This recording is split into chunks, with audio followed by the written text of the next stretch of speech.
Ya, Gustavo tiene siempre hace defensa del cristianismo. Ya, debatir esos puntos, ¿no? Idealismo, materialismo, ¿no? Entonces, ¿qué te parece? Tú moderas 5 minutos. Ya, cada tres nomás. Tres.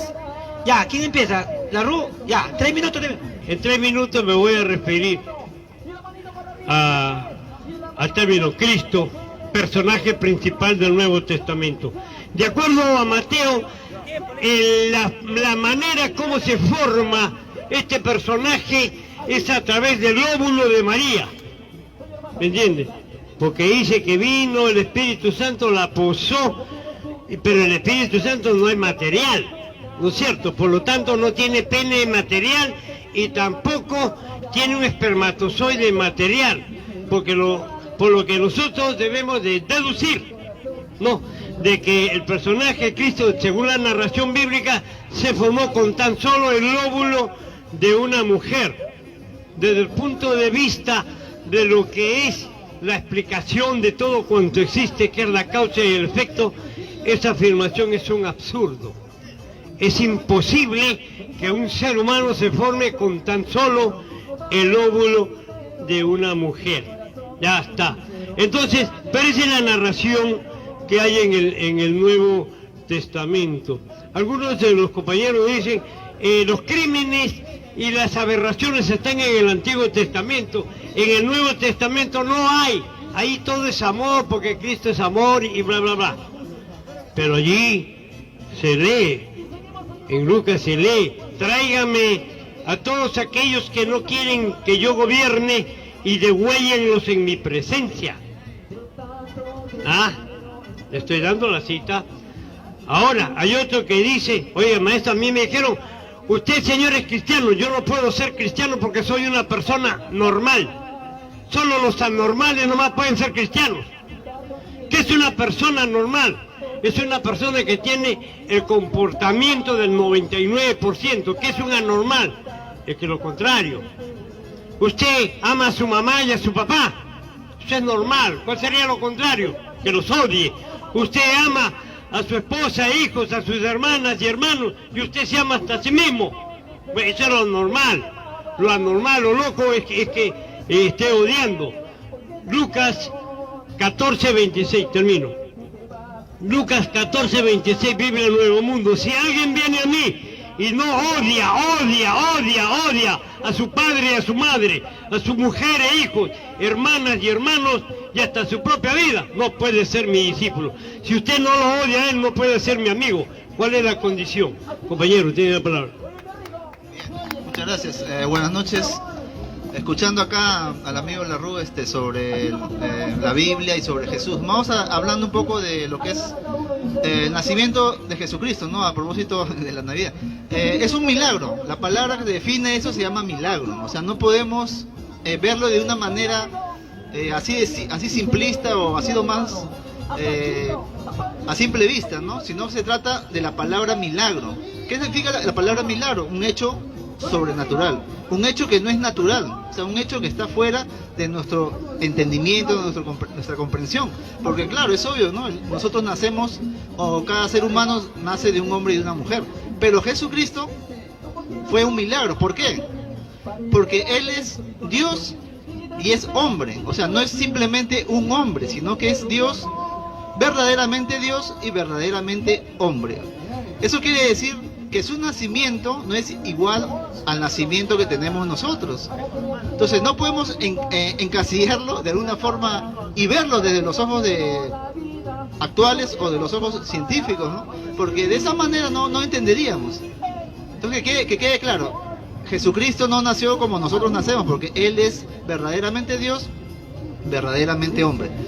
Vayamos a la parte que también tocó sobre odiar y para ser discípulo, ¿no?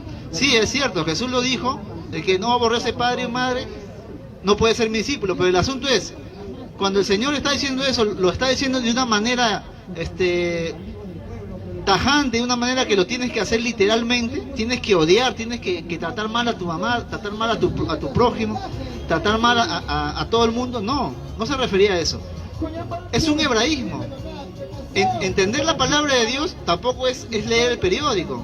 La palabra de Dios no es una revista que lo leo, o el periódico de la mañana que lo leo y me informo, ya, así es.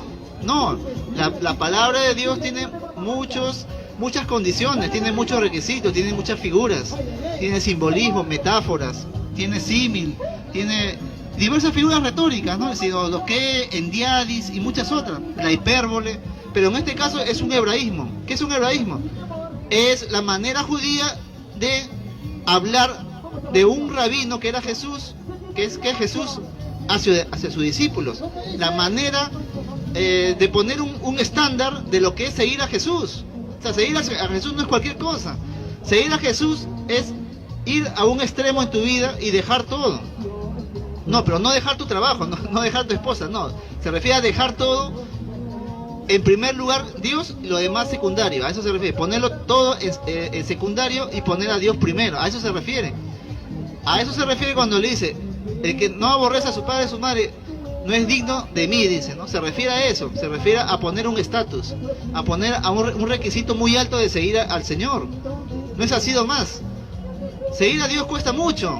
Incluso estos discípulos que están en la Biblia murieron. Y murieron de la manera más atroz. O sea, no es que ellos siguieron a Jesús y todo bonito, y todo alegre, y todo feliz, y se volvieron millonarios. No, para nada. Ellos murieron. Ellos vivieron una vida de negación, una vida de calumnias también, por parte de los judíos y de romanos, y de mucha gente, y murieron como mártires. Es así la vida cristiana. Muchas gracias. ¿Son normales? Si son normales, ¿qué opinan de aquella persona que se pone a hablar con un ser imaginario? ¿Ah? Imagínate que yo esté hablando allí con un ser imaginario. Entonces allá hay todo un problema. Si es un problema, pues, porque no podemos pasar como correcto lo que no puede ser correcto. Nosotros tenemos que saber diferenciar. Ella es creyente. ¿Ya? ¿Te das cuenta? Señora, a ver que apaga el reloj. No, ella cree que está haciendo bien. Ya. Pero te imaginas ahí. Es increíble. Imagínate, seguramente tienen niños. ¿Sabes cómo van a crecer esos niños? Mira el daño que le han hecho al cerebro, ¿ve? Claro, una señora que aparentemente tiene un aspecto de una persona inteligente haciendo ese tipo de cosas, pero ellos están convencidos que ellos, eso es lo que tienen que hacer. Por eso justamente yo les estaba hablando y diciendo, ¿qué opina usted de una persona que se pone a estar hablando con un personaje imaginario? Si nosotros no somos capaces de diferenciar la realidad de la fantasía, si no somos capaces de hacer eso, tenemos que admitir que nuestro cerebro está fallando. Necesitamos urgente un psicólogo para que nos ubique. Oiga, maestro, yo conozco a algunos creyentes que dicen que ese piso habla. Lo que pasa es que usted no lo entiende y no está en el grado de vibración y usted no conoce su lenguaje, pero el piso habla. Cuando usted orina, el ruido de... No, ya sácala la... Señora, señora, respeto pues, señora, ya. Mira. Señora. Pero ese es el daño, pues, ese es el tema. No nació así. Alguien lo tiene manipulando. Bueno, entonces, si no sabemos diferenciar la fantasía de la realidad, entonces ya estamos entrando a un problema de carácter psicológico. ¿Ya? Señora,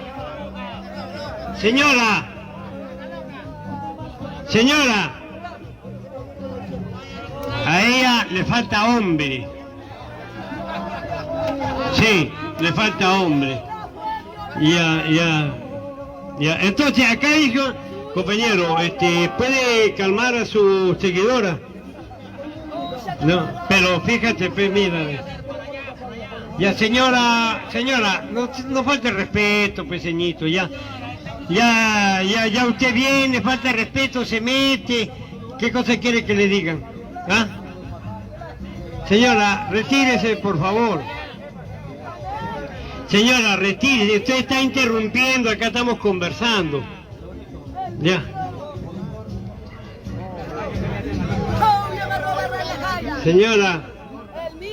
Señora, retírese, por favor.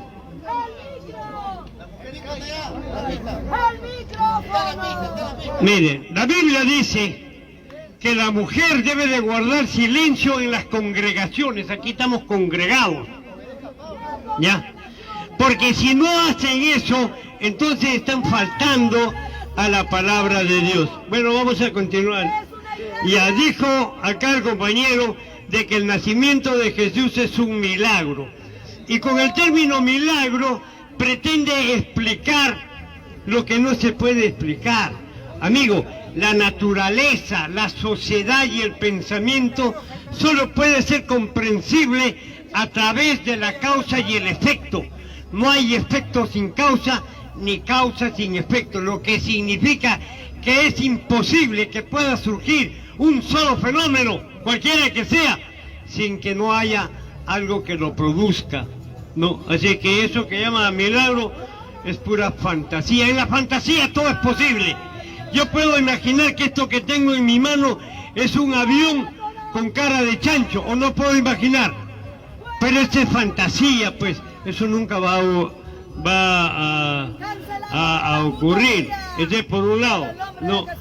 Por otro lado, no, cuando dice que es la palabra de Dios, yo le preguntaba a un compañero cuando conversábamos, por supuesto con respeto, porque yo no me aparto, en este tipo de temas no me aparto de lo que dice la Biblia, a lo que los amigos le llaman la palabra de Dios, y por ser la palabra de Dios, todo lo que allí dice es verdad, es cierto. ¿Me entiende? Oiga, amigo, no puede decir que yo estoy interpretando mal. Segunda de Pedro 1:20 dice que las palabras del Señor no son de interpretación privada porque no ha sido hecho por hombres. Eso es lo que dice la Biblia. De tal manera que ni usted ni otro creyente puede hacer interpretaciones. Y yo no estoy interpretando tampoco, yo estoy diciendo, esto dice la Biblia. Si alguno viene a mí y no oye a su padre, a su madre, esposa, hijos, etcétera, no puede ser mi discípulo. Eso es lo que dice la Biblia. A usted lo traiciona su conciencia y dice, no, esto se refiere a otra cosa, no se refiere a otra cosa. Eso es lo que dice. Ahora, Isaías 54:5 también expresa allí unas declaraciones. Si es verdad que lo que dice la Biblia es cierto, entonces todos los creyentes varones, todos son homosexuales. Sí, porque así se le llama al varón que tiene marido, o ¿cómo se le llama? Futbolista. Se le llama maricón, homosexual al varón que tiene marido. Isaías 54:5 dice, porque tu marido es tu hacedor, Jehová de los ejércitos es su nombre. Entonces, si es verdad, usted tiene que aceptar. Si es verdad lo que ahí dice, usted tiene que aceptar que tiene un marido. Y termino diciéndole a usted, cuando la Biblia dice odiar, pues es odiar. Es odiar. Y odiar tiene un significado. Bien, estoy haciendo uso del tiempo que he interrumpido, ya no sé cómo llamarle. La palabra de Dios dice que Dios no es Dios de confusión ni de desorden, es un Dios de orden. Y parece que la gente cristiana acá, algunos no se comportan de esa manera. Bueno, la palabra de Dios es inerrante. ¿Qué es inerrante? Quiere decir que no falla, no se equivoca. A eso se refiere la palabra inerrante, que la Biblia es un libro inerrante, quiere decir que no se equivoca. Hablando un poco ahora de lo que hablaba acá mi interlocutor sobre sobre Isaías 54. Si uno lee un versículo va a entender de una manera, pero si uno lee todo el capítulo y el capítulo anterior, va a entender de qué está hablando Isaías. El profeta Isaías está hablando en su contexto histórico y gramatical, está hablando sobre Israel, sobre el pueblo judío. No está hablando sobre el cristianismo, no está hablando sobre la iglesia. Entonces lo que hace el amigo al decir que el cristiano tiene marido o el cristiano tiene un esposo, en ese sentido, como él lo dice, no es cierto. Porque ahí Isaías está hablando a Israel, él está diciendo: yo soy tu hacedor, yo soy tu marido. Es un lenguaje literario, ¿no? Es obvio, ¿no? Es un lenguaje literario, ¿no? No va a ser un lenguaje literal. ¿Por qué? Porque Dios es espíritu, nosotros somos carne y hueso. Entonces no es lo mismo hablar fuera de un contexto que hablar dentro de un contexto, ¿no? Lo que es la intertextualidad, ¿no? Hablar dentro del contexto. Y así se entiende todos los pasajes de la Biblia, o sea, se habla siempre en contexto. También citó el asesinato o los crímenes, como supuestamente dicen, que sucedieron en el pasado, cuando Dios ordenó al pueblo de Israel ir y destruir a los amalecitas y destruir a los edomitas, a los amonitas, los pueblos vecinos o alrededor de Israel, ¿no? Pero hay una orden para eso, o sea, una orden directa de Dios en el sentido no de un Dios sádico, sino de un Dios que hace justicia. ¿Por qué? Porque aquí nuestro amigo no nos cita el contexto de lo que pasaba en ese tiempo. ¿Qué hacían estos pueblos? Estos pueblos no eran los pueblos correctos, pues, ¿no? Eran pueblos tan sanguinarios y tan depravados en extremo, que Dios llegó un momento que tenía que hacer juicio y utilizó a su pueblo para hacer juicio. ¿Qué hacían estos pueblos? Para que Dios le diga: ve, mata hombre, niño y animales incluso, ¿no? ¿Qué hacían estos pueblos? Sacrificios humanos, sacrificios de niños, practicaban el sexo con animales y diversas prácticas inmorales a extremo que mencionarlas realmente es bien terrible, ¿no?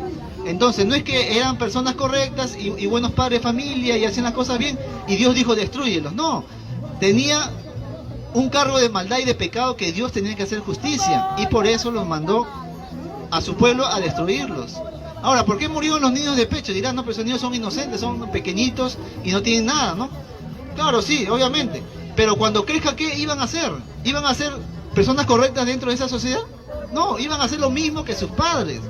Iban a hacer lo mismo que sus madres, que sus padres, que sus antepasados. Iban a sacrificar humanos, iban a tener sexo con animales, iban a sacrificar niños, iban a hacer diversas abominaciones, como dice la palabra de Dios, ¿no? Abominaciones, esa es la palabra. Entonces, esa es la razón de por qué Dios manda exterminar incluso a los animales también. ¿Por qué? Porque todo tiene que ser raído de raíz, pues todo tiene que ser limpio, para empezar de nuevo, para empezar de cero. No es que Dios sea un Dios sádico, simplemente es un Dios justo. Dentro de esa justicia, Dios le ordenó a su pueblo a hacer estas cosas, ¿no? Y cuando dice Salmo 137, que citó también hace un momento: dichoso el hombre que estrella a sus hijos contra la peña, es justamente eso, es una alegoría sobre no ver la atrocidad que estaba sucediendo en ese momento. Es por eso que ese salmo lo dice en ese sentido. Por eso justamente la palabra salmo no es otra cosa más que alabanza. Salmo significa alabanza. Entonces es un canto poético. Dichosos los que hacen esto, ¿no?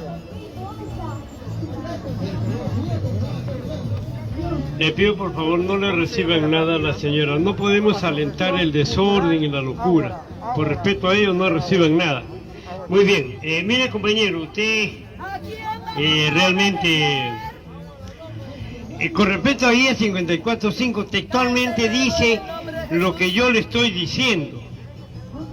No, yo lo invito, saquen usted ahí, dice pues: porque tu marido es tu hacedor, Jehová de los ejércitos es su nombre. Y son ustedes los que andan diciendo por allí que tienen un hacedor, y que justamente ese hacedor se llama Jehová Dios. Yo lo único que estoy haciendo es mostrarle lo que dice la Biblia, y aparte le he dicho que segunda de Pedro 1:20 No, dice que usted no puede hacer interpretaciones de la Biblia, ¿no?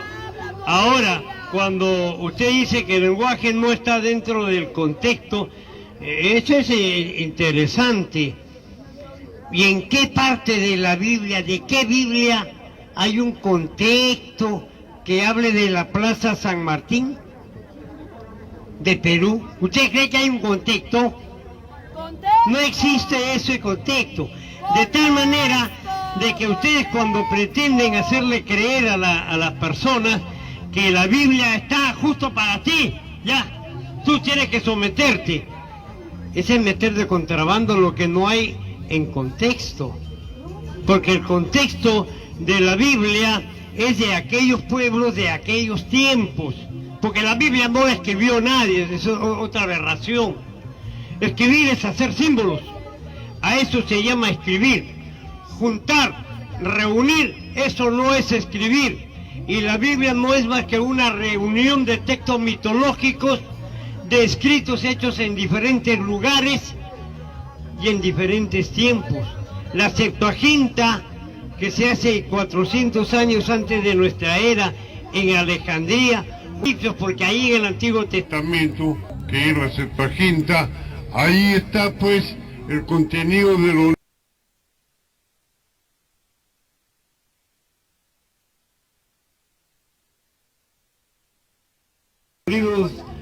del libro de los muertos, en donde están los 10 mandamientos, uno tras otro, que están copiados ahí. La epopeya de Gilgamesh, que es otro mito, ya, allí está cómo se hace se prepara las inundaciones, el diluvio universal. Oiga, ¿y quién hizo el diluvio universal según la Biblia? ¿La hizo Jehová Dios? ¿Para qué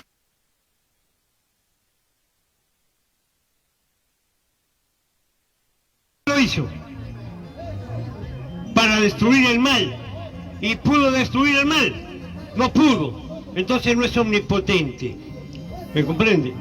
Ahora, cuando dice que los niños de pecho, Jehová Dios los asesina y los manda a asesinar, porque su inmensa misericordia y sabiduría se había dado cuenta que si no mataba a los niños de pecho, estos iban a crecer y se iban a vengar, iban a ser igual que los padres.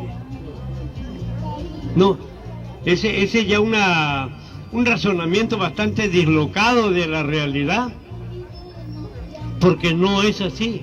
Los niños de pecho simple y llanamente no son culpables de nada. Y si nosotros hablamos de los actos a los cuales se refiere, pues Jehová Dios hizo actos peores. Eso es lo que ha hecho Jehová Dios. Ahora, no, que hacían los sacrificios, eso los hacía Jehová Dios, pues. ¿O acaso no dicen que es omnipotente? ¿Por qué en esa omnipotencia, por qué mejor no los convertía en seres buenos? Ya, Satanás, por favor. Ya. Entonces, yo lo reto a cada amigo y a cualquiera que me diga en qué parte de la Biblia Satanás es el malo. No hay pastor, no hay creyente que a la hora de que se mete su verborrea, no te mete el cuento de la moralidad, para señalar lo malo a Satanás y lo bueno a Jehová Dios. Pero ¿en qué parte de la Biblia? Porque, oiga, maestro, no hay que ser mentiroso, ¿no es cierto? No hay que levantar falsos testimonios. Ya se acabó mi tiempo. La señora interrumpió, que Satanás lo bendiga. Ya. Bueno, continuamos. Entonces, hablando sobre la última pregunta que hace sobre Satanás. En la Biblia dice que Satanás mató a los hijos y a las hijas de Job. No sé si lo habrá leído, tal vez sí lo ha leído, pero no se ha dado cuenta de que ahí es Satanás que también le pone, le infecta a Job con una sarna maligna, dice, desde los pies hasta la cabeza. La pregunta es, ¿eso es bueno o es malo? Eso es malo, ¿cierto? Entonces, desde el libro de Job entendemos que Satanás tiene actos malos. No es simplemente decir, no, que el que solamente envía muerte es Dios, sino que también Satanás tiene sus actos malos. En el Apocalipsis también se menciona a Satanás que es el que lleva a la guerra contra el pueblo de Dios para matarlo, porque ahí dice y los derrotó y los mató también. Hay mártires, ahí menciona a los mártires, ¿no? De alguna forma se menciona que hay muertes. Entonces, si hay mártires por obra de Satanás, quiere decir que Satanás los mató. Entonces es malo también, ¿cierto? Ya van dos. En esa parte de Apocalipsis, que es también complementario con Génesis, porque en Génesis se menciona la serpiente, ni en Apocalipsis dice la serpiente, que es el dragón, la serpiente antigua, que está en Génesis 1, es el mismo. Cuando la serpiente antigua, que es el diablo y Satanás, engaña a la mujer, le dice, no morirás, sino serás como Dios, le dice. O sea, le cambia la frase de la prohibición divina y le dice una mentira, ¿no? Una media verdad, se puede decir, ¿no? Entonces, la pregunta es, ¿engañar es bueno o es malo? Es malo. Entonces ya vamos 3 actos de Satanás en la Biblia, actos malos que hace Satanás, ¿no? Entonces, es bueno hablar todo eso para que se entienda de que Satanás es el ser maligno por antonomasia, ¿no? El ser maligno declarado en la palabra de Dios. Ahora, Satanás está sujeto a Dios, también está sujeto, sí. También hace actos, pero Dios encamina esos actos a sus propósitos. Como por ejemplo cuando el censo de David, y dice la ira de Dios se encendió, y en otra parte dice, y Satanás se levantó. Claro, porque Satanás está bajo la soberanía divina. De todas formas, los propósitos de Dios los encamina hacia cualquier acto malo que suceda. Dios los encamina para algo bueno. Eso pasó con Satanás en Job, eso pasó con David, eso pasó en Génesis, en Apocalipsis. Los actos malos de Satanás, Dios los encamina a un propósito bueno. Hay que entender bien claro eso. Y hablamos ahora de la parte donde hay 2 Jehová, dijo el amigo también. Eso también no es cierto, porque él está leyendo la Biblia como los manuscritos que se hubieran escrito, como si se hubieran escrito con capítulos y versículos. No, la Biblia, los manuscritos bíblicos no se escribieron así, se escribieron de corrido. No había capítulos, no había versículos, no había ni subtítulos ni títulos, no había nada, simplemente era escrito de corrido. Pero muchas veces se comete el error de leerlo con capítulo, con subtítulo, con pericopa, lo que se llama el comienzo de un capítulo. Es bueno también leerlo así, sí, también es bueno, pero no hay que centrarnos simplemente en eso y desconocer que se escribió la Biblia sin capítulos y sin versículos. Entonces, entendemos que el capítulo 1 de Génesis continúa en el capítulo 2. No es que termina ahí, simplemente continúa el capítulo 2. Les digo para que entiendan. No se escribió con capítulo y versículo, simplemente era de corrido. Dios crea al hombre y a la mujer en el capítulo 1, y en el capítulo 2 dice que los forma. El asunto es cómo los creó en el capítulo 1. Le explica el capítulo 2. Ahí está la explicación de cómo lo creó. Lo creó desde la tierra. Lo formó desde la tierra. Por eso Adán significa el formado de la tierra o el rojizo. Así significa.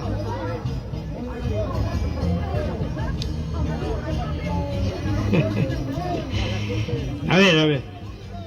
Murieron 2 muchachos en estas manifestaciones que hubo en las últimas semanas, ¿verdad? Metieron bala. A nadie que le va a caber en la cabeza que mientras los muchachos se manifestaban, no, apareció de pronto un fulano y le metió bala. No, esa gente que está preparada para hacer esos actos, ya, se meten al braille y ametrallan, y los que están ahí también ametrallan, porque son locos. No, porque ellos van a cumplir una misión, una función. ¿Sí o no?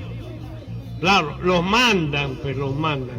Eso es lo que hizo Jehová Dios con respecto a Job en el capítulo de Satanás y las hijas. No es que, según el relato bíblico, no es que Satanás es un desgraciado y va y lo somete a Job hasta matar a sus hijos. No. Ahí dice bien claro que Jehová Dios le da permiso para aprobar la lealtad de Job. ¿Te das cuenta? Él da permiso, pero ¿cómo va a dar permiso si él es omnisapiente? Él sabe el pasado, el presente y el futuro. Ese es un cochineo pues, que está diciendo no, que le va a dar permiso si él ya sabe lo que va a pasar, ¿o no? Claro, entonces ese relato que usted está diciendo, igualito sigue teniendo responsabilidad, según el relato. Jehová Dios es el responsable. Él da, aquí es decir esto, hazpe. Si no le da permiso, no pasa nada, ya. Ese es, y después de eso que ustedes quieren achacar a Satanás, hoy yo parezco defensor de Satanás. Estamos analizando el cuento, ya. Entonces, eso es lo que pasa. Luego dice que Satanás, en el Génesis 1, convertido en culebra, lo engaña a Eva. Bueno, le voy a decir, en el Génesis 1 no existe nada de eso, ya. Desde el versículo primero hasta el último versículo del Génesis 1, ya la palabra de repente por ahí en el contexto del término animales puede aparecer la culebra, ya, pero nítidamente aparece en el Génesis 2. Y vamos a ver quién engaña a quién, vamos a ver si la culebra lo engaña a Eva o es otro personaje el que engaña a Eva. Resulta de que el gran Jehová Dios, que no es Dios, sino él es Jehová Dios, es el otro. No, él dice, en el versículo 4 del Génesis 2, dice, estos son los orígenes de los cielos y la tierra, el día, que Jehová Dios hizo los cielos y la tierra. ¿Por qué repito varias veces el día? Para que se den cuenta que el día no es igual a los días. ¿Ya? El día es un día. Y los días es más de un día. Así que cuando dice el día que Jehová Dios hizo los cielos y la tierra, está hablando de un día. ¿Entiende? Ya, y antes que lloviese, antes que hubiera planta, porque no había hombre en la tierra, el gran Jehová Dios hace el muñeco y sopla en el hombre aliento de vida y el hombre fue un ser viviente. Reza la Biblia. Ojo, que Dios primero hace las plantas. Y Jehová Dios está haciendo primero al hombre. Luego hace, las plantas le llama Edén, y coloca al hombre hecho del polvo allí. Y le dice, ya, para acá vas a estar. Pero atiende, comerás de todos los frutos, menos del fruto del árbol de la ciencia del bien y del mal. Porque el día, no los días, el mes, la semana, los años, no. El día que de él comieres, hasta apellido le pone, ese es pariente de Alan García. Sí, el día que de él comiere, perecerán. ¿Me entiende? Ya luego, ahí está Jehová Dios mirando y dice, no es bueno que el hombre esté solo, le haré ayuda idónea para él. ¿Ya? ¿Cuál es la ayuda idónea? A ver usted. ¿Ah? La mujer, no es la mujer. Ya dice que Jehová Dios procedió a hacer los animales y después ahí se lee y no se halló ayuda idónea para el hombre. ¿Qué es lo que no fue ayuda idónea para el hombre? Los animales, pues. Entonces duerme al hombre, saca una costilla y hace a la mujer. La mujer, una vez que ya está hecha, está paseando por el paraíso y se encuentra con la culebra y se establece el diálogo ahí. Y la culebra le dice, así que te ha dicho que el día que coman del fruto del árbol de la ciencia del bien y del mal van a morir. ¡Mentira! Come nomás, no pasa nada. ¿Y comieron o no comieron? ¿Y murieron ese día o vivieron 930 años como dice la Biblia? Vivieron 930 años. Entonces, ¿quién es el mentiroso? ¿El que dijo morirán el día que comas o el que dijo no morirás el día que comas? ¿Por qué calumnias a Satanás, camarada? Tiene la palabra, compañero. Bien, hablando sobre Génesis 1, continuamos ahí. dije hace un momento que Dios y Jehová Dios es el mismo, ¿no? Porque yo le preguntaría al amigo, ¿y cómo se llama Dios? Porque Dios no es nombre, Dios es un título de la palabra griega D-S-E-O, Desio, significa Dios en griego, ¿no? Otros dicen que es de la raíz proto-indoeuropea deibos, ¿no? Que es luz. Pero vamos a centrarnos un poco en la historia, ¿no? El asunto es que no hay una contradicción bíblica ahí, pues Génesis 1 y Génesis 2 no hay una contradicción. El Génesis 2 es la continuación o la explicación de lo que sucede en el sexto día de la creación. O sea, en el sexto día donde Dios crea al hombre, el capítulo 2 lo explica. Se centra en el sexto día. El capítulo 2 explica cómo Dios hizo al hombre, de dónde lo tomó, qué es lo que hizo después con él, qué órdenes le dio. Porque el capítulo 2 dice, ¿no? Y Dios lo puso para que labrase, le pusiera nombres a los animales, y le buscó ayuda idónea, ¿cierto? Para eso está explicando el capítulo 2 lo que pasó en el capítulo 1, donde Dios dice, y creó Dios al hombre de su imagen y semejanza, varón y hembra los creó. 1.26. Dice así, pero en el capítulo 2 te explica cómo lo hizo, qué más hizo con eso, ¿no? O sea, no lo dejó ahí nada más, y lo creó y ya está. No, le explica en el capítulo 2. Entonces, no hay una contradicción. No es que Jehová es uno y Dios es otro, no. Sino que Jehová es el nombre de Dios, así de simple. ¿Y qué significa Jehová? Que para mí es una mala traducción, ¿no? O sea, no está bien. La palabra es las cuatro grandes letras en el judaísmo, ¿no? El tetragramatón, Y-H-W-H, ¿no? Que significa yo soy, o que es cognado a yo soy, ¿no? A Eshe, Ashe, Eche, que es el yo soy en hebreo, ¿no?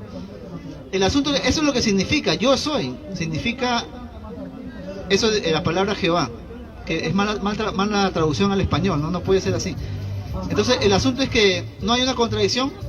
Y tiene que quedar claro eso, pues, ¿no? Para que no pensemos que en la Biblia está escrito por así, ¿no? Sino que no tenían nada que hacer y ya pues le pusieron así un capítulo y el otro capítulo de esta manera. No hay una contradicción. Se complementa el capítulo 2 con el capítulo 1. Así de simple. Hablando de la serpiente y hablando de Satanás, es obvio lo que pasó ahí. Satanás le dijo una media verdad. Pero el amigo se centra en la parte que dice, ¿no? Y Dios le dijo, el día que comas vas a morir. Sí le dijo eso. Pero el asunto es, en la Biblia no hay solamente una muerte física, también hay otros tipos de muerte. Ahí está el asunto. Los tipos de muerte en la Biblia. No solamente la muerte física, ¿no? La muerte material, sino la muerte espiritual, y la otra es la muerte segunda, que es la separación definitiva del Creador, ¿no? O sea, 3 tipos de muerte. Es por eso que no murieron en ese momento que comieron el fruto prohibido, ¿no? O sea, no cayeron muertos, expiraron en ese momento, ¿no? Sino que ellos siguieron viviendo, pero ya habían muerto espiritualmente. ¿Qué quiere decir esto? Que murió su comunión, su relación personal con el Creador. Ya no podían hablar con Él, ya no tenían una cercanía, había miedo, había temor. Ya no había lo mismo, ¿no? A eso se refiere, murió eso. Y el día se refiere pues a ese momento, ¿no? Pero más adelante también murieron, quiere decir que ese día murieron también, o sea, físicamente murieron el día en que tuvieron que morir. O sea, la muerte física, la muerte espiritual y la separación de Dios se cumplió, así de simple. No hay que confundir las cosas, ¿no? Que porque dice muerto ya tengo que decir muerte física. No, hay tipos de muerte en la Biblia, ¿no? Hay que entenderlo de esa manera. Porque si nos volvemos literales, no vamos a entender las figuras literarias, como le decía al principio, las figuras literarias, los hebraísmos, lo que está, cómo está escrito en la palabra de Dios, ¿no? Y todo eso. No está bien. Pero nosotros somos personas que analizamos. Resulta de que las figuras literarias solo están en los cuentos. No. Es decir, en todos los cuentos usted va a encontrar figuras literarias. En la descripción de la realidad de manera objetiva, ahí no existen figuras literarias. Todos han llevado su curso de física, ¿hay figura literaria allí? ¿Ah? No, así que cuando usted se refiere con la expresión figura literaria a la Biblia, En realidad lo está poniendo en su verdadero contexto, porque eso es lo que es, un cuento. Pero ocurre que ustedes no aceptan el término cuento para referirse a la Biblia, sino ustedes dicen eso es verdad. Y la verdad como tal solo puede ser verificada en la realidad, solo es verdad aquello que se verifica en la realidad. Lo que no se verifica es un absurdo, es un ridículo estar diciendo que es verdad. Así que los espíritus mueren. Está hablando de la muerte espiritual. Qué gracioso. Oiga, maestro, el término muerte, como todos los términos, tienen su significado. Significa la extinción de la vida. ¿A qué se llama muerte? A la extinción de la vida, ya no hay vida.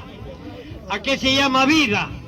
Se llama vida a ciertas condiciones que algunos seres la cumplen. No todos los seres cumplen esas ciertas condiciones, por lo que no todos los seres se les puede decir que está vivo. Esto que tengo en mi mano es tan material como yo, como ustedes. Pero ¿por qué se dice que este es un ser inerte, sin vida? Porque no tiene las condiciones, los procesos por los cuales pasan lo que se llaman los seres vivos, que son muchos. Pero yo les voy a mencionar algunos. Se dice que tiene vida los seres que nacen. ¿Me entiende? Usted va por aire, mar y tierra y va a verificar que sí, es cierto que aquellos seres que se dice que tienen vida, nacen. Se dice que tienen vida los seres que se nutren, se alimentan. Se dice que tienen vida los seres que se reproducen. Y se dice que tienen vida los seres que mueren. Y los que mueren ya no tienen vida, pues después de morir. Son seres inertes. Y el espíritu, no sé cómo, para mí alma, conciencia y espíritu, que es un producto del cerebro, es lo mismo. ¿Me entiende? Usted tiene un espíritu altruista, o sea, le gusta colaborar. Ya. Usted tiene alma de guerrero, ¿me entiende? Pero eso es lo que se desprende de su funcionamiento cerebral. Pero los compañeros creyentes, lo que es alma y espíritu, se están refiriendo a otra cosa, que dicen que es lo que sale del cuerpo cuando la persona muere, y este es invisible y no es material. Y si no es material y no nace, no se nutre, no se reproduce, no muere, ¿cómo se dice que es un ser vivo? Y encima amenazan con llevarte al infierno. Compañero, por favor, puede dejar de interrumpir. Así que te vas a quemar eternamente en el infierno. ¿Qué se va a quemar? No, tú no, porque tú vas a ir al cementerio. Tu espíritu se va a quemar. Pero si el espíritu no es material, ¿qué se va a quemar? Si lo único que se quema es la materia. ¿Ah? Lo único que se quema es la materia. Ya, y cierto tipo de materia bajo cierto tipo de condiciones. Este papel no tiene unas condiciones existenciales distintas a este piso. Así que no se va a quemar lo mismo, ¿no? Uno va a pasar mucho tiempo de repente, y de repente ni se quema como el acero. El acero no se quema. El acero se derrite. ¿Me entiende? Quemar significa combustionar. Un incendio que hay ahí, allá hay una combustión. ¿Me entiende? Hay un combustible y hay un comburente. Cuando esos se juntan bajo ciertas condiciones, que tiene que haber oxígeno allí, entonces se produce lo que es el incendio. Cuando llegan los bomberos, tratan de eliminar una de esas tres condiciones. Si pueden eliminar con polvo químico el oxígeno, ¡poc! Se apaga. ¿Ya? Entonces, ese cuento, ese terrorismo ideológico, entrégate al Señor, si no, te vas a ir al infierno. Él es la salvación. Te vas a salvar, ¿ah? Te vas a salvar. O sea, primero te tiene que hacer creer que estás condenado. Y después que te hace creer que estás condenado, ya te mete el terrorismo ideológico. Y la finalidad es que le des tu plata, pues. Porque usted podrá engañar a todos, pero no puede engañar al Señor, dice Malaquías, y se te va a abrir las puertas y las ventanas del cielo. Pero si usted no diezma, se le cierran las ventanas y las puertas del cielo, y entonces usted va a ir al infierno. Un día me preguntaron a mí, ¿y usted cuando muera, a dónde quiere ir? Yo dije, yo te voy a responder, pero yo te voy a decir a dónde no quiero ir. ¿Ya? Claro, yo no quiero ir ahí donde hay un fulano que es dueño de la venganza. A mí no me gusta la gente que ande con el odio por dentro. ¿Ya? Y los únicos que pueden tramar una venganza es la gente con odio. Yo no quiero ir allí donde hay un fulano que hace estrellar a los niños contra las rocas. No quiero ir allí donde hay un fulano que amenaza quemarme por siempre. Él amenaza, no es el diablo, sino él, el personaje. No quiero ir donde ese. No quiero ir donde un fulano, no, que se acuesta con mi mujer y me dice que es un milagro. No. Yo no quiero. Ya sabes a dónde no quiero ir, ¿no es cierto? Ya está. Así, compañero. Bueno, hablamos un poco de Dios ahora, ¿no? Hablamos un poco de lo que es el Creador. ¿El Creador qué es? Es espíritu, o sea, no es materia, no es material. No es de este mundo, o sea, no es material, no es un ser finito, sino que es espíritu, es un ser que a pesar de todas estas condiciones que tiene, estos atributos que tiene, también interactúa con su creación. No es un Dios ajeno, o sea, no es el Dios del deísmo, no es ajeno a su creación. Tiene un lugar, sí tiene un lugar donde, una morada, su habitación, su lugar donde él mora. Tiene dos sitios, o dos lugares específicos, ¿no?, que describe la palabra de Dios, que es los cielos de los cielos, y el otro es en cada creyente, ¿no?, en cada persona. Entonces, Dios como creador es espíritu, no es material, es un ser que trasciende a la creación, es un ser que trasciende lo creado, es el Dios inmanente que trasciende lo que existe. Ahora, ¿Dios existe? No, Dios no existe, Dios preexiste, que es diferente. Porque si decimos que Dios existe, quiere decir que Él está después de la existencia. No, Dios está antes de la existencia. O sea, preexiste. ¿Por qué? Porque la existencia incluso es creación de Él. O sea, la existencia es creación de Él, proviene de Él. Padre, Hijo, Espíritu Santo, el Creador, proviene de Él. Entonces, si hablamos con propiedad, Dios está fuera de su creación, pero también interactúa con su creación.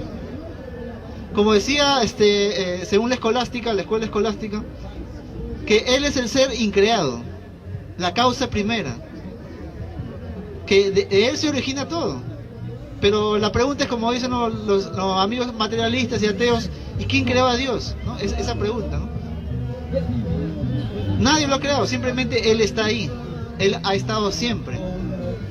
Es la condición de eternidad, de la que habla la Biblia también, ¿no? Eternidad, siempre ha estado ahí. Y yo le pregunto, ¿y la materia? El ateo me dice, la materia siempre ha estado ahí. Entonces, ¿qué coincidencia? ¿No? Dios siempre ha estado ahí y la materia siempre ha estado ahí. Pero la palabra de Dios dice que la materia tiene un origen y tiene un creador, que es Dios, así de simple. Este Dios que no es material, creó lo material. Este Dios que es espíritu, creó lo que es visible. Este Dios que trasciende a su creación, creado todo por medio del Hijo, ¿no? Dice, porque por medio de Él se hicieron todas las cosas, dice, ¿no? ¿Qué es todas las cosas? ¿Que los impuestos, el capitalismo? No, eso no es todas las cosas. Cuando dice Dios creó todas las cosas, se refiere a las causas primeras, la materia prima de la cual surge lo demás. Porque por ahí van a decir, no, si Dios creó todo, creó el capitalismo, creó el socialismo, creó la maldad, creó la pobreza, creó la muerte. No, Dios creó las causas primeras, nada más. Lo demás viene como consecuencia de la responsabilidad del ser humano, ¿no? O el ser humano no tiene responsabilidad de nada, todas las responsabilidades le echan a Dios, al Creador. No, el ser humano tiene su responsabilidad. No es un ser formado que tiene su responsabilidad cuando tiene su etapa, pues, ¿no? Sus consecuencias vienen de las malas decisiones, de los malos actos. Entonces, Dios creador de todo, y las consecuencias también las lleva el ser humano, ¿no? De aprovechar bien esa creación. Ahora, este Dios que interactúa con su humanidad también se hizo hombre, ¿no? Como lo dije al principio, se hizo hombre. Él no está simplemente alejado por allá, por el espacio, o fuera del planeta, no, Él también interactúa con nosotros. Él lo hace por medio de su palabra y también lo hace por medio de su Hijo, de Jesucristo. De alguna forma lo hace así. Pero este se entra al tema de la fe también, ¿no? La fe tampoco es algo ciego, ¿no? La fe es una convicción, como dice Hebreos 11, dice, es una convicción, una certeza de lo que se espera, dice. O sea, la fe no es ir a ciegas, que me pongo una venda acá, creo en Dios y camino. No, la fe es más que eso. La fe es una certeza, una convicción, una seguridad de que es así, y de esta manera, si Dios lo dijo, así es, basado en el contexto de la palabra y el contexto histórico también, ¿no? Para entender de que la fe no es cualquier cosa, ¿no? Como por ahí pueden decir los ateos o materialistas, ¿no? Bueno, está bien. ¿Usted es ateo, amigo? No, le pregunto, ¿es usted ateo? Teísta. ¿Qué significa teísta?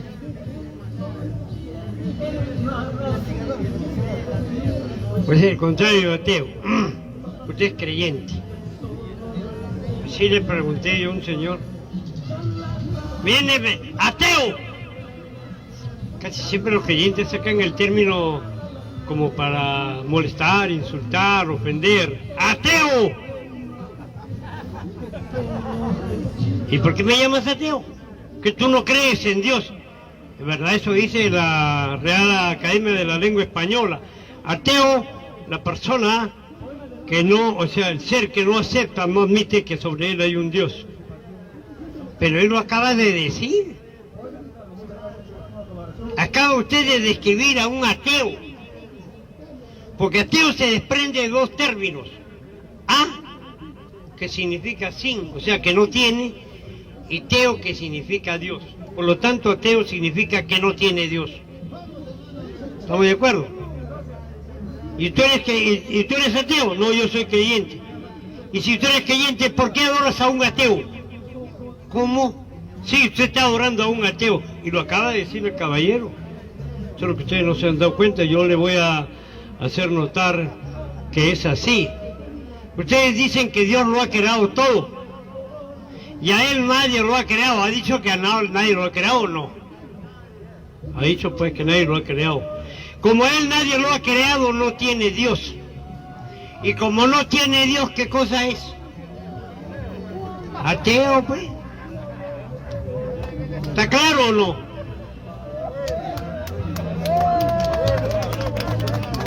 Entonces resulta un poco paradójico, ¿no? Que diga yo soy creyente, pero adoro a un ateo. Porque es un ateo, pues. Ese es el asunto. Así que Jehová Dios es inmaterial. Por si acaso, para mí yo no estoy hablando de ningún Dios. Yo estoy hablando de la Biblia. Igual que el caballero que ha pretendido hablarnos de Dios no ha hablado de ningún Dios. Él ha hablado de la Biblia. Nadie puede hablar de Superman fuera de la revista. Cuando quiere hablar de Superman, tiene que hablar de la revista, porque de ahí surge el personaje. Igual es el término Dios o Jehová Dios. Es un personaje de un cuento, de unas escrituras. Entonces, yo voy a hablar de Batman. No, yo voy a hablar de lo que dice la escritura de Batman. Voy a narrar cómo se pelea con el Guasón, cómo salva a Nueva York. No, estoy hablando del personaje, no, estoy hablando del cuento, porque esa es la maraña, ese es el argumento, lo que allí hay. ¿No es cierto? Entonces, usted dice que Jehová Dios es espíritu. Oiga, Jehová Dios, para ser Dios tiene que ser único. No puede ser que haya otro igual que Él. ¿Y qué es aquello que lo hace único? El que sea omnipotente, todo lo puede, omnisapiente, todo lo sabe, y omnipresente. Es decir, está en todo lugar, está acá en mi oreja.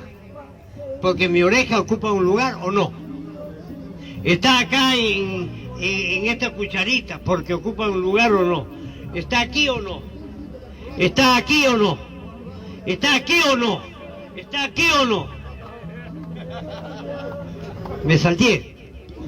Bueno, está en todo lugar. Pero acepta eso, creyente. Cuando yo defeco, lo que yo defeco, ¿ocupa un lugar o no? Y me va a decir que ahí no está Jehová Dios. Tiene que estar ahí, porque si me dice que allí no está, entonces estará en todo lugar menos en ese lugar. Y si no está en ese lugar, ya no está en todo lugar. Y si no está en todo lugar, ya no es Dios. Ya. Ese es en cuanto a la omnipresencia. En cuanto a la omnipotencia, todo lo puede. Él hizo pues el diluvio universal. ¿Pudo acabar con el mal? No pudo, pues, compadre. Y ahí en la narración hay una infinidad de relatos, como decía el amigo, que los niños iban a crecer y se iban a vengar, iban a ser igual que sus padres. Pero si los mata, eso es que es su alucinación, porque no ha crecido, no ha sido igual que sus padres. ¿Sí o no? No sabía nada. Oiga, maestro, usted sabe las cosas porque tiene percepción de ellas. Y Jehová Dios conocía algo antes de hacer las cosas. ¿Conocía algo? Dios conocía algo antes de crear. No conocía nada, entonces no sabía nada. No. Ahora, cuando usted habla del Padre, del Hijo y del Espíritu Santo, está hablando de Teodosio I. Teodosio I, en el año 380, como emperador de Roma, impone el dogma de la Trinidad. Óigame, eso, pero eso hay que hacer un ejercicio intelectual. Que tú seas tu papá, que tú seas usted mismo y al mismo tiempo tu hijo, y también que seas tu abuelo. Hay que hacer un ejercicio mental. Eso se llama fantasear, ¿no es cierto? Ahora, que Jehová Dios o Dios es la causa primera. Oiga, maestro, la experiencia nos confirma que no hay causa sin efecto, ni efecto sin causa. Esa es la manera en la cual se explica absolutamente todo. La materia no se crea, no se destruye, no se pierde, solo se transforma. El resto es fantasía. La fe. ¿Qué cosa es la fe? Oye, maestro, ¿cómo se estás creyendo esas cosas tú? No. Entonces ellos sacan un término para poner al tema, a la discusión. Acepta nomás por fe, compadre. Pero ¿cómo es eso? Versículo 2 del Génesis 1. Y la tierra estaba desordenada y vacía. ¿Qué es eso? ¿Cómo que está desordenado y vacío? Oiga, maestro, yo estoy un poco leído, pues, compadre, y para mí, desordenado es una palabra que significa la existencia de cosas que no guardan un orden. Es decir, para que haya desorden tiene que haber cosas. Y el término vacío significa ausencia de todo. Entonces no puede ser que haya un lugar que tenga cosas y al mismo tiempo no tenga nada. A ver, trate de imaginar usted eso. ¿Tú crees que puede haber un loco por ahí que pueda imaginar que hay un lugar que tiene cosas y al mismo tiempo no tiene nada? Entonces, no es así. Pero yo les estoy diciendo, en este caso, sí, un poco de mis juicios con respecto a lo que dice la Biblia, no me he apartado de lo que dice la Biblia. Termino con esto.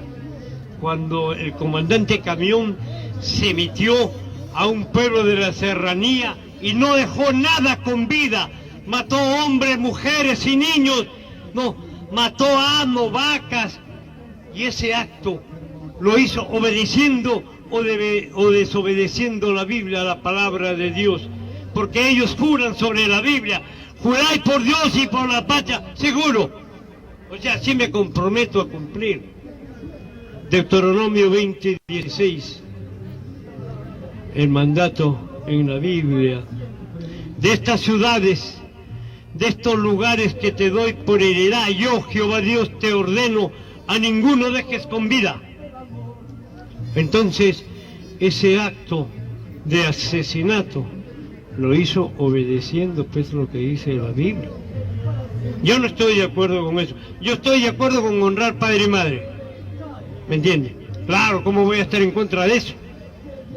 Yo no estoy de acuerdo con Lucas 14:26, donde me pide que yo odie a mi familia, a mis hijos, a mi padre, a mi mujer, para ser discípulo de un cuento. No puede ser. Yo soy una persona normal. Bien, compañero. A ver, pregunto, ¿que continúe el debate? Bacán. Entonces, palmas para acá el hermano Gustavo. Ya, tiene su gente. Palmas para acá para la RU. La RU tiene su hinchada. La RU, permítame, Gustavo y la RU, permítame medio minutito. Estamos promoviendo, medio minuto nomás. Estamos promoviendo este documento. Quisiéramos que todos tengan este documento. Todos. Habla sobre el Plan Inca. Un interesante documento que nosotros desde la Asociación Agropopular nos hemos puesto de acuerdo para que sepas qué es lo que quería Velasco con el Perú y sus planes en relación a la minería, al petróleo, al turismo, en fin, a todo en lo que concierne al territorio nacional. Entonces voy a pasar a lo que quieran este magnífico documento, el Plan Inca, ¿ya? A ver, así sí. Vamos a hablar de Génesis 1, versículo 1. En el principio crió Dios los cielos y la tierra, o en el principio creó Dios los cielos y la tierra. ¿Qué había antes del principio? Creo que no he pasado ni un minuto. Tiene usted 3 minutos para responder sobre el tema. Si no tiene nada que decir sobre el tema, dele pase al que sigue. A ver.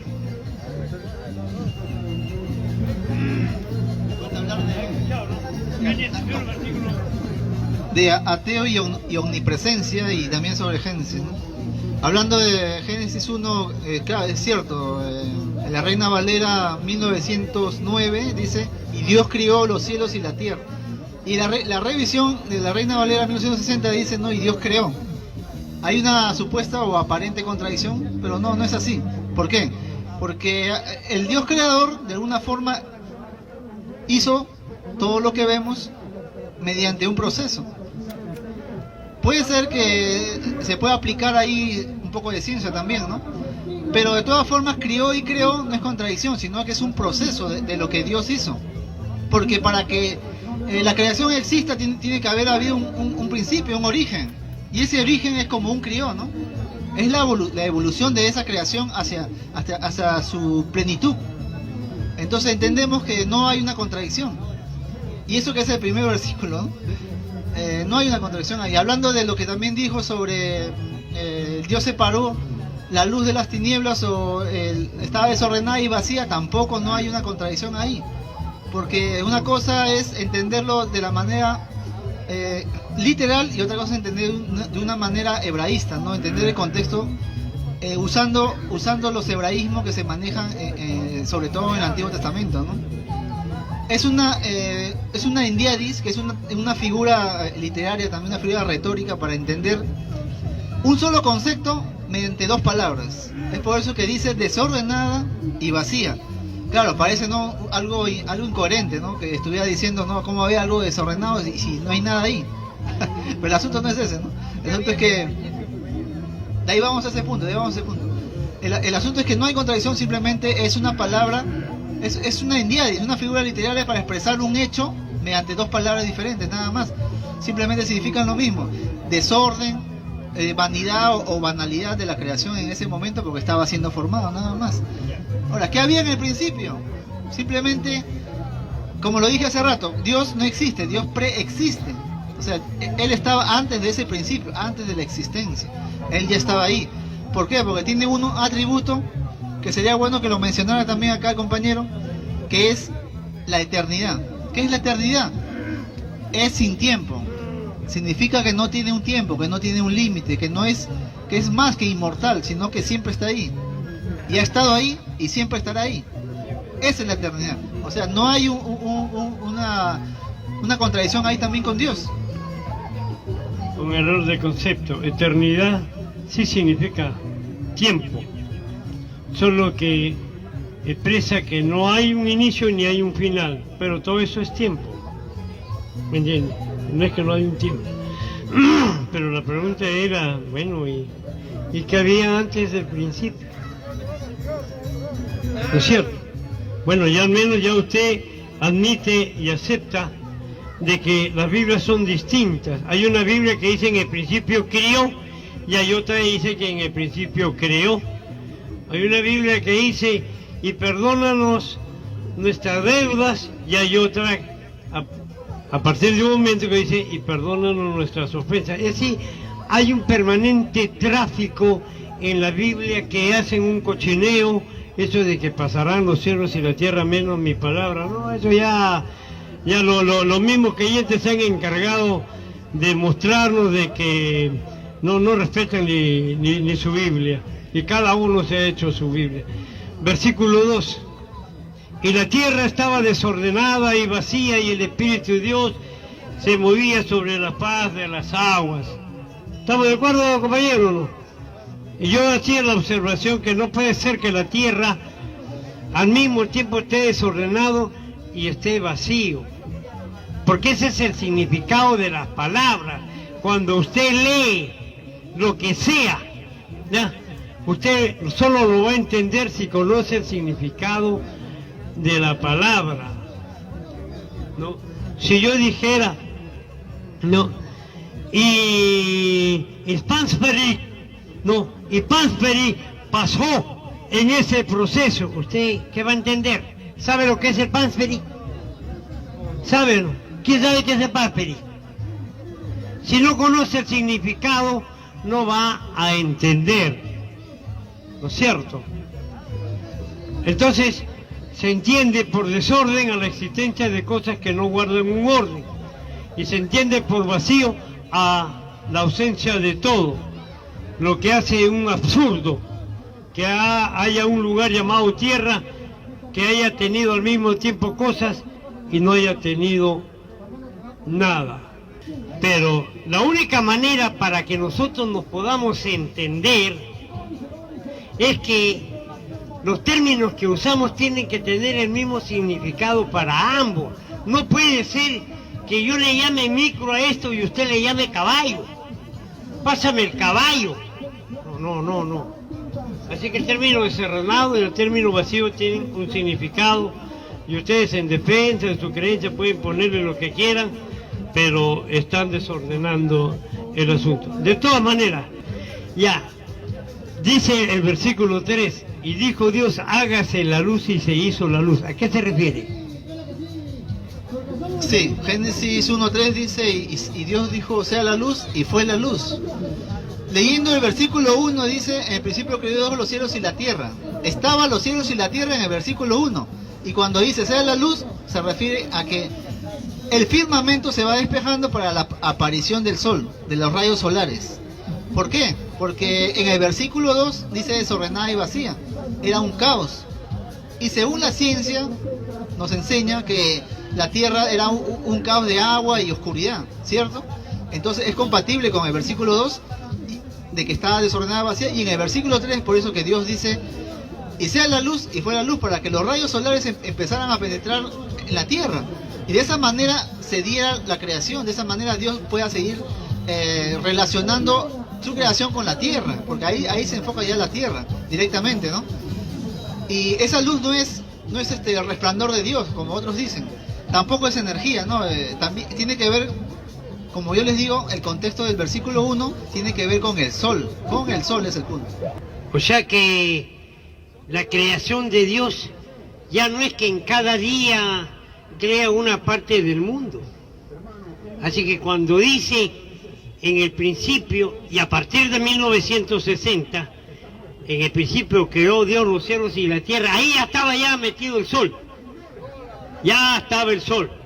O sea que cuando en el cuarto día, el versículo 16 del Génesis 1 de la Reina Valera, versión 1960, dice, e hizo Dios las dos grandes lumbreras. Y yo me pregunto, si ahí dice que hizo, ¿y qué había antes de hacerlo?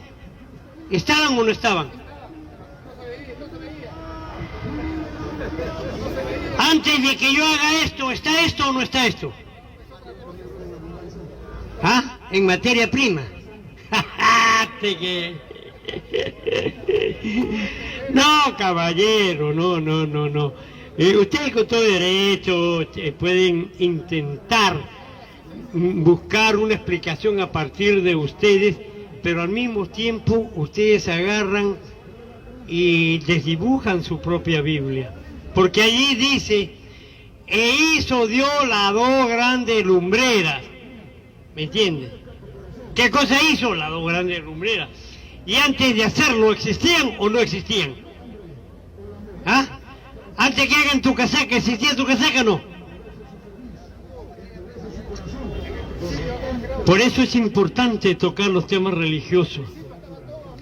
¿Por qué? Porque la gente está incapacitada para poder comprender preguntas tan sencillas, resultan tan difíciles y ellos se lucubran la manera de responder tropezando con la propia descripción de la Biblia.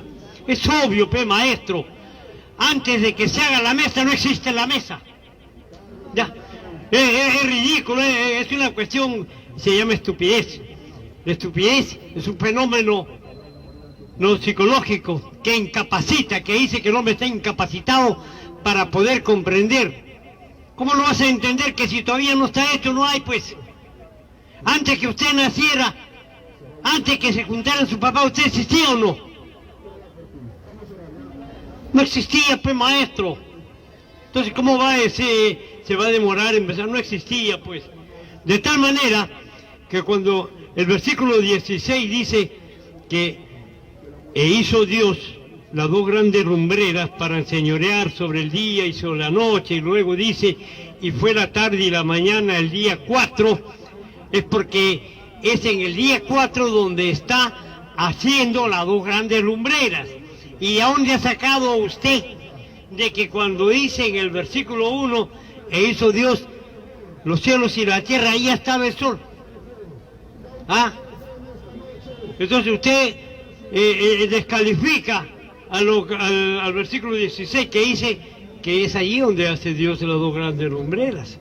Así textualmente. De tal manera de que su explicación solo se nota un esfuerzo por querer corregir esa incongruencia, por llamarlo de alguna forma. Ya. Y por lo demás, que usted ya lo había mencionado, ¿cómo puede ser que se haga pues en el cuarto día? Porque dice, y fue la tarde, la mañana, el día cuarto. Y en el tercer día hace las plantas. Pero si las plantas no pueden existir sin realizar el fenómeno de la fotosíntesis, que es la descomposición de los componentes de los rayos solares. Y usted habla de rayos solares en el versículo 1, no hay rayos solares, porque no hay sol. Pero usted dice que sí hay. Bueno, yo no me voy a poner a tratar de convencerlo, solo le digo de que acá dice en el versículo 16, dice, e hizo Dios las dos grandes lumbreras. La pregunta es, ¿y antes que las haga existían?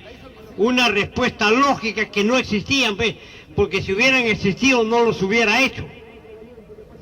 ¿Estamos de acuerdo? Claro.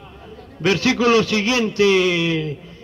A ver, compañero, usted, ¿qué sigue? ¿Qué versículo sigue? El 4 acabamos de discutir, versículo 4. Ya. Ya, 10 minutos, pues ya se va el equipo. Bueno, entonces yo voy a desarrollar un poco el tema y leamos la palabra. Entonces el versículo 4 dice, y vio Dios, que la luz era buena y separó la luz de la oscuridad o tinieblas. Y yo digo, esto es otro absurdo. ¿Cuándo la luz y la oscuridad han estado juntos para ser separados? Nuestro razonamiento nos indica que donde hay luz no hay oscuridad, y donde hay oscuridad no hay luz. De tal manera que eso es inventar. ¿Cómo va a separar la luz de la oscuridad si nunca han estado juntos? Versículo siguiente, el 5. Y le llamó Dios a la luz día, y a la oscuridad le llamó noche. Y fue la tarde y la mañana el día primero. ¿Cómo en el primer día puede haber habido día y noche si el sol, la luna y las estrellas las crean en el cuarto día? Otro absurdo. Y ustedes dicen que en el versículo 1 dice, y creó Dios los cielos y la tierra. Bueno, ¿y a qué se refiere con el término cielos? Si en el versículo 6, 7 dice que le llama cielos a la separación de las aguas y la superficie terrestre. A eso ya. Nosotros miramos el firmamento, lo que está bajo la nube y la tierra. A eso le llama cielo, pero ustedes están hablando que cielo es un lugar ignoto en donde vive Jehová Dios. Oiga, maestro, y ustedes dicen que Jehová Dios es luz. ¿Cómo puede ser luz si la Biblia dice que vive en la oscuridad? ¿Cómo puede ser eso? Vive en la oscuridad, afirma la Biblia. Bueno, para que se cumplan los 10 minutos, uno por uno, sus 3 minutos cada uno, y ya. Ya 2 minutos ya. A ver, compañero. Por ejemplo, en el amanecer de cada día vemos la oscuridad que se va separando porque va apareciendo el nuevo día, ¿cierto? Te quiere decir que ahí está, pues, es la rotación de la Tierra. Entonces va apareciendo desde la oscuridad, va apareciendo la luz. O sea, separó la luz de las tinieblas. Es la rotación de la Tierra, porque es el empezar de un nuevo día. Entonces, ¿cuál es la contradicción ahí? No hay ninguna. Pero yo sigo insistiendo en que en el versículo 1 ya estaba el sol. Porque ahí dice, ¿no? Creó Dios los cielos. Entonces, el amigo no ha explicado bien eso. Si ya estaban los cielos, como dije hace rato, se supone que ahí estaba pues lo demás, ¿no? Estaba el sistema solar, lo que conocemos como sistema solar, estaba ahí. Entonces, ese es el punto, ¿no? Que le llama cielos a la separación, la tierra. No, pero ese no es el contexto, no es el contexto. No es. Dice la Biblia. Si hablamos del hebreo, en el hebreo la palabra hayak significa aparecer. Ese es en el versículo 14, significa eso, aparecer. Dios hizo aparecer el sol y la luna para darle su propósito, ¿no? Señal, estaciones, días y años. Ahí dice en el versículo 14, para días y años. Para eso aparece el sol en el versículo 14. Pero el amigo corta el texto, mutila el texto, solamente nos habla la parte donde dice, ¿no? Y Dios hizo las lumbreras. Pero nos falta la parte donde hizo, ¿para qué lo hizo las lumbreras, no? Ahí está el propósito, para los días, estaciones y años. ¿Por qué? Porque ya estaba antes, pues, obviamente, ¿no? Le da un propósito porque ya estaba antes. Esa palabra hayak en hebreo es aparecer, no es crear, es aparecer.